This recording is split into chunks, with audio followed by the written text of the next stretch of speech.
Elías, profeta que enfrentó al mundo y escuchó a Dios en el silencio. Hubo tiempo en que Israel parecía haber olvidado el nombre de Dios. El pueblo seguía caminando por la tierra prometida, pero su corazón se había inclinado hacia otros altares. Muchos adoraban a Baal, otros callaban por miedo, y otros vivían divididos, sin saber si seguir al Dios verdadero o entregarse por completo a los ídolos. En aquellos días gobernaba el rey Acab, y junto a él estaba Jezabel, una mujer fuerte, temida y decidida a borrar la voz de los profetas del Señor. Pero en medio de esa oscuridad apareció un hombre. No venía de un palacio, no traía ejército, no tenía riquezas ni poder humano, solo traía una palabra de Dios. Su nombre era Elías, Elías el Tisbita, de Galaad, un hombre de carácter firme, mirada encendida y corazón rendido al Señor. Su nombre significaba una declaración de fe: mi Dios es el Señor. Un día, Elías se presentó delante del rey Acab y anunció que no habría lluvia ni rocío sobre la tierra, sino hasta que Dios lo ordenara. Aquella palabra no era una amenaza humana, era un juicio sobre una nación que había abandonado al Dios vivo. Después de hablar, Elías desapareció. Dios lo envió al arroyo de Querit. Allí debía esconderse, beber del arroyo y esperar. Cada mañana y cada tarde, unos cuervos llegaban con pan y carne para alimentarlo. Era una escena extraña y hermosa. Un profeta sostenido por Dios en la soledad. Un hombre obedeciendo sin saber todo el camino. Un siervo alimentado por medios inesperados. Pero con el paso de los días, el arroyo comenzó a secarse. La corriente se hizo débil, las piedras quedaron expuestas, y un día el agua dejó de correr. A veces, incluso aquello que Dios usó ayer para sostenernos puede secarse mañana. Pero eso no significa que Dios se haya ido. Significa que Él está moviendo la historia hacia otro lugar. Entonces, Dios envió a Elías a Sarepta. Allí no lo esperaba una familia rica, no lo esperaba un sacerdote, no lo esperaba un hombre poderoso, lo esperaba una viuda. Era una mujer pobre, cansada, con un hijo pequeño y casi sin comida. Cuando Elías la encontró, ella recogía leña para preparar la última comida de su vida. Tenía apenas un poco de harina y un poco de aceite. Después de eso, según sus propias palabras, solo esperaba morir junto a su hijo, pero Dios había decidido entrar en aquella casa. Elías le pidió agua, luego le pidió pan. Ella le explicó que no tenía suficiente.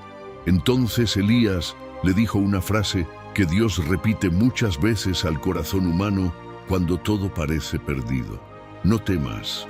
Le pidió que preparara primero para él y después para ella y su hijo. Porque la harina no se acabaría y el aceite no faltaría hasta que Dios enviara lluvia sobre la tierra. La mujer creyó, y cada día, cuando miraba la tinaja, había harina. Cada día, cuando miraba la vasija, había aceite. No sobraba para presumir, pero alcanzaba para vivir. Dios no siempre entrega todo de una vez. A veces da lo necesario para hoy, y cuando llega mañana, vuelve a proveer. Pero tiempo después, el hijo de aquella viuda enfermó gravemente y murió. La mujer, quebrada por el dolor, miró a Elías como quien ya no entiende nada. Había recibido provisión, había visto un milagro diario, pero ahora tenía a su hijo sin vida. Elías tomó al niño, lo llevó a un aposento alto y clamó a Dios. No hizo espectáculo, no llamó multitudes, no levantó la voz para impresionar a nadie. Solo oró y Dios respondió. La vida volvió al niño. Elías lo tomó en sus brazos y se lo entregó a su madre. Aquel día, la viuda no solo recuperó a su hijo, también entendió que la palabra del Señor en boca de Elías era verdad. Mientras tanto, en Israel, la sequía continuaba. La tierra estaba seca, los animales morían, el hambre avanzaba, y el pueblo seguía dividido entre Dios y Baal. Entonces el Señor volvió a hablarle a Elías. Era momento de presentarse nuevamente ante Acab. Cuando el rey lo vio, lo acusó de ser el causante del sufrimiento de Israel. Pero Elías no retrocedió. Le respondió que no era él quien turbaba al pueblo, sino el mismo Acab, por haber abandonado los mandamientos del Señor y haber seguido a Baal. Entonces Elías pidió reunir a todo Israel en el monte Carmelo junto con los profetas de Baal. Y allí, sobre aquel monte, se levantó una de las escenas más poderosas de la Biblia. Elías se paró delante del pueblo y les hizo una pregunta que todavía habla hasta nuestros días. ¿Hasta cuándo van a estar entre dos pensamientos? Si el Señor es Dios, síganlo, y si Baal es Dios, síganlo. Pero el pueblo no respondió nada. Ese silencio era doloroso, porque hay silencios que no son prudencia. Hay silencios que son miedo, tibieza y corazón dividido. Entonces Elías propuso una prueba: 2 altares, 2 sacrificios, 2 clamores, pero una sola respuesta verdadera. El Dios que respondiera con fuego, ese sería Dios. Primero clamaron los profetas de Baal. Gritaron desde la mañana hasta el mediodía, saltaron, se agitaron y suplicaron una respuesta. Pero no hubo voz, no hubo fuego, no hubo señal, solo silencio. Cuando llegó el turno de Elías, lo primero que hizo fue reparar el altar del Señor que estaba arruinado. Ese detalle tiene un peso profundo. Antes de pedir fuego del cielo, había que restaurar el altar en la tierra. Elías preparó el sacrificio, acomodó la leña y luego ordenó que derramaran agua sobre el altar. Lo hicieron varias veces, hasta que el sacrificio, la leña y la zanja quedaron empapados. Humanamente era imposible que aquello ardiera, pero Elías quería que nadie confundiera el milagro con una casualidad. Entonces oró. No gritó como los profetas de Baal, no hizo una ceremonia larga, no intentó manipular la emoción del pueblo, solo habló con Dios. Pidió que todos supieran que el Señor era el Dios de Israel y que Él era su siervo. Y entonces cayó fuego del cielo. El fuego consumió el sacrificio, consumió la leña, consumió las piedras, consumió el polvo y aún lamió el agua de la zanja. El pueblo cayó sobre su rostro y reconoció que el Señor era Dios. Durante años habían dudado. Durante años habían mezclado la verdad con la mentira, pero aquella tarde el fuego habló. Después de eso, Elías subió a la cumbre del Carmelo y comenzó a orar por lluvia. Le dijo a su criado que mirara hacia el mar. El criado miró y no vio nada. Elías siguió orando. Otra vez el criado miró y otra vez no vio nada. Así pasó varias veces, hasta que finalmente el criado dijo que veía una pequeña nube, tan pequeña como la palma de una mano. Eso fue suficiente para Elías, porque cuando Dios promete lluvia, una pequeña nube basta para anunciar una tormenta. Pronto el cielo se oscureció, el viento cambió y la lluvia cayó sobre la tierra seca. Elías había visto a Dios cerrar los cielos, había visto provisión en la soledad, había visto harina y aceite multiplicarse, había visto vida regresar a un niño muerto, había visto fuego caer del cielo y ahora veía la lluvia volver. Pero después de una gran victoria, llegó una profunda crisis.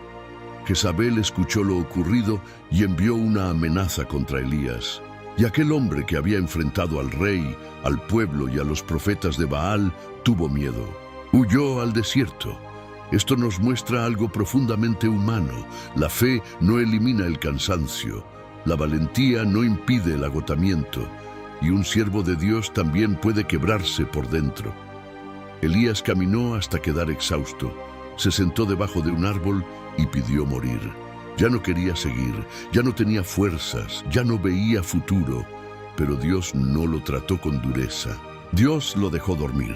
Luego envió un ángel con pan y agua. Elías comió, bebió y volvió a dormir. Antes de darle una nueva instrucción, Dios le dio descanso. Qué hermoso es entender que Dios también cuida el cuerpo cansado, también ve el desgaste, también entiende cuando el alma ya no puede más. Después, Elías caminó hasta Horeb, el monte de Dios. Allí entró en una cueva, y en esa cueva Dios le hizo una pregunta. ¿Qué haces aquí, Elías? El profeta respondió desde su dolor. Dijo que había tenido celo por el Señor, que Israel había abandonado el pacto, que habían matado a los profetas y que solo él había quedado. Elías se sentía solo. Entonces Dios le dijo que saliera y se pusiera delante de él. Vino un viento grande y poderoso, capaz de romper montes y quebrar piedras. Pero Dios no estaba en el viento. Después vino un terremoto, pero Dios no estaba en el terremoto. Después vino un fuego, pero Dios no estaba en el fuego. Y después del fuego vino un silbo apacible y delicado, una voz suave, una presencia quieta, un silencio lleno de Dios. Elías cubrió su rostro ante la presencia del Señor, porque entendió que el Dios que responde con fuego en el Carmelo también habla suavemente en una cueva. El Dios que hace temblar montañas también se acerca al corazón cansado sin quebrarlo más. Dios no desechó a Elías por tener miedo. No lo rechazó por estar cansado. No lo abandonó por sentirse solo. Lo volvió a levantar. Elías fue un profeta de fuego, pero también fue un hombre de lágrimas. Fue fuerte delante de los hombres, pero quebrado delante de Dios. Y quizá por eso su historia sigue hablando con tanta fuerza, porque todos en algún momento hemos estado en un monte esperando fuego, y todos en algún momento hemos estado en una cueva esperando una respuesta. Elías nos recuerda que Dios puede responder con fuego, con lluvia, con provisión, con vida o con un susurro. Nos recuerda que la verdadera fuerza no está en nunca tener miedo. La verdadera fuerza está en volver a escuchar a Dios aún después de haber tenido miedo, porque el Dios de Elías sigue siendo el Dios que alimenta en el desierto, responde en el altar, envía lluvia a la tierra seca y habla en el silencio. Y cuando Dios habla, incluso el corazón más cansado puede volver a levantarse. Publicamos mensajes diarios de fe, esperanza y fortaleza. Tu me gusta y tu suscripción nos ayudan a que esta comunidad crezca y a que este mensaje llegue a más personas que lo necesitan. Gracias por acompañarnos y ser parte de este propósito.